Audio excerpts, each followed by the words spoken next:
back to Film on High Reviews. Today we're going to be talking about The Great Silence, a 1968 Western directed by Sergio Corbucci, starring Jean-Louis Trintignant, Klaus Kinski, and Vonetta McKee.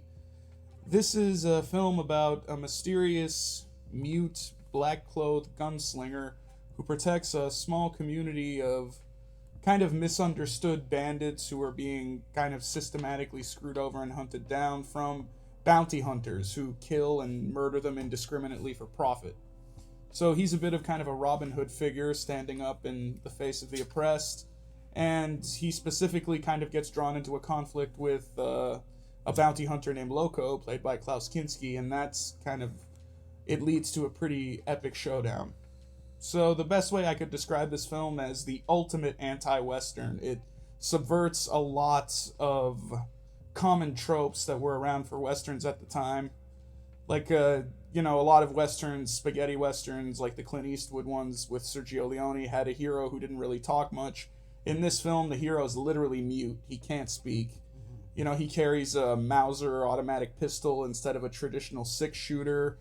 He has, like, his own code where he waits for people to draw on him before he shoots them. And also, there's another interesting thing, Vonetta McKee in the film. There's an interracial kind of love scene, like, going against the grain and doing things that hadn't really been seen before in more ways than one. So, what did you think? Okay, so getting into this movie.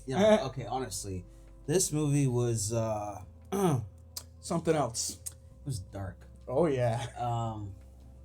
This is a movie where it pretty much, it's more a lens into how it was back in the Old West, or in this case, more like, just in the old times, you could say. Well, yeah, exactly. There are other Westerns where bounty hunters are kind of romanticized. Like, again, even in the Sergio Leone movies, and for a few dollars more, Clint Eastwood and Lee Van Cleef are kind of heroic bounty hunters going after these scummy criminals.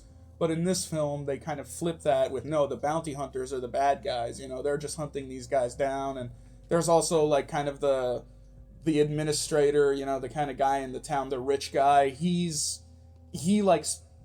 basically drives these people into poverty and forces them into crime to a point where they have to steal to stay alive. And he has a deal going with the bounty hunters where he hires them to kill them, and they all make money off it. It's a pretty sick system. And, again, like, the film has political overtones. Apparently the director kind of made it as a statement about things that were happening in the world, the murder of Malcolm X, the murder of Che Guevara. It seemed like revolutionaries and people that were standing up were just being destroyed, and, there was really no hope. And this film kind of reflects that dark zeitgeist that was going on. Pretty much. Quite honestly, it's like there is a question asked where's the line between the law versus the bounty hunters? Yeah, exactly. Survival of the fittest versus, waiting for things to be processed and stuff. Yeah, the film kind of plays with that idea a lot, like what's legal, what's right. And it's very brave in showing that just because you're heroic and just because you may have, the right mindset, or you may be moral, doesn't necessarily mean you're going to win. In fact, most of the times you're not going to win, because the people you're up against, they don't have a code. They don't care. They're not going to play fair with you. The film is very realistic in that. And the guy who plays Loco, Klaus Kinski. Yeah, he's Loco, all right. In this role, you get to see him, and just by seeing his eyes, you can tell there's something wrong with this man. He's profoundly unhinged. Well, it's an interesting performance from Kinski, because Klaus Kinski, he was kind of a scumbag in real life, but he was a good actor. I shouldn't say kind of a scumbag, he's a total scumbag, but that's another story. But he had a reputation for being really explosive and being really over the top in his performances, like the movies he made with Werner Herzog. But in this movie, he's a bit more low-key. His character's a bit soft-spoken, he takes his time, it's a bit more of, maybe a more realistic, low-key kind of portrayal of a psychopath, and not really what I would expect from an actor with Kinski's reputation. He's known for going over the top. Okay, so if that's the case, in this movie, he's more, as you said, he is low-key, sinister, very clever. He's like a sly fox. Yeah, And he knows how to survive, and even at times when there's a point where the mute slinger, I'll call him. Silence. The Silence. That's his name, Silence. Yeah. Okay, so Silence comes into the bar, sees Klinsky's character Loco, and he's playing poker with all the other dudes, and he tries to goad him Into he goads him into like let's go for a duel, and you can see that I know what you're doing, I know all your code, I'm not gonna do this. Yeah, he kind of plays him with his own code. Yeah, so right then and there, you get to see a nice scene where silences everybody. Yeah, he's pretty efficient with a gun. Yeah. He's able to gun people down with pretty damn fast, especially since his pistol is like automatic. But that's the thing about this movie. It's that this movie has an ending where you do not see it coming. Yeah. And for everything you've been seeing in the movie, it's all the archetypes you could think of, It's the lone slinger coming into town where there's trouble going on. There's this lady that, has lost a husband or lost fortune, and basically he comes in and says, like, okay, I'm going to save the town. Except, of course, he doesn't say anything. Yeah, because he's mute. Also, there's a bumbling sheriff. Yeah, the sheriff is a real goof. Like, that's another subversion. Like, the law is just depicted as completely kind of goofy and hopeless in this movie, of really no help at all. Yeah. Which, kind of necessitates people like Silence having to step up and deliver their own kind of brand of justice. Jean-Louis Trintignant, French actor, he was fantastic as Silence. Like, it's an interesting kind of performance because he can't say anything. He literally doesn't say a word throughout the whole film.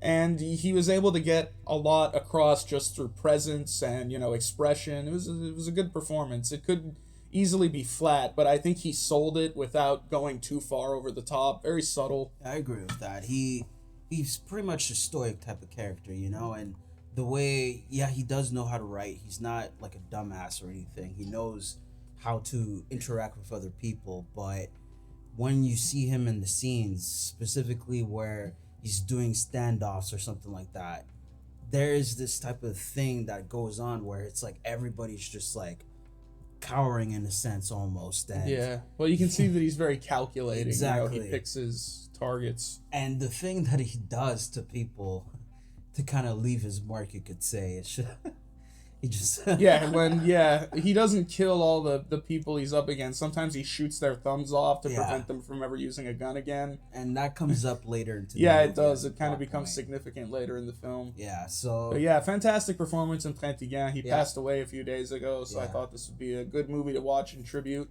Rest in peace. Yeah. But this movie, honestly, this is a strong recommendation to watch.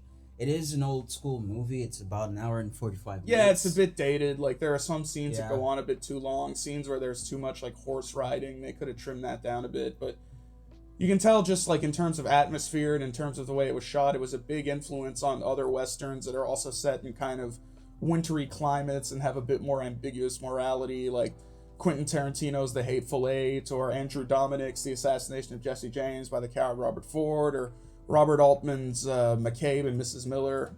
It obviously set quite a few trends, and it was going against the grain and delivering an entirely different kind of Western. Like Sergio Leone did a lot of his own part to demystify the West and show it to be a brutal, ruthless place, but Sergio Corbucci took him a step further. This is a violent, uncompromising world. This is not the type of movie where you're going to see guts and glory and stuff like that, where... it's very... it's not overly violent, but it's the type of movie where the it's violence impactful. It hits you. It's visceral, and we're not going to say anything about the ending because it's the type of we don't want to say too much. Yourself. But if you're a fan of Westerns or just a fan of classic films in general, you'll definitely want to check this out. I'll give it a 4.5 out of 5. Fantastic film, near perfect. I'll give it a 4 out of 5 just to say, because that ending is... Okay, yeah. I'll just give it a 4 out of 5. That's my rating. All right. So basically, watch this movie. Remember, this is a Italian movie. It will be subtitled, but don't watch it if you're in a bad mood or depressed. It probably won't make you feel much better. Yeah, no. Please don't do that. This is one of those movies where it makes you think about. Yeah, if you're in the mood for something challenging and something hard hitting, this is definitely worth checking out. Definitely not the kind of thing you would find in Hollywood, not back then and not today. This is The Great Silence. Check it out.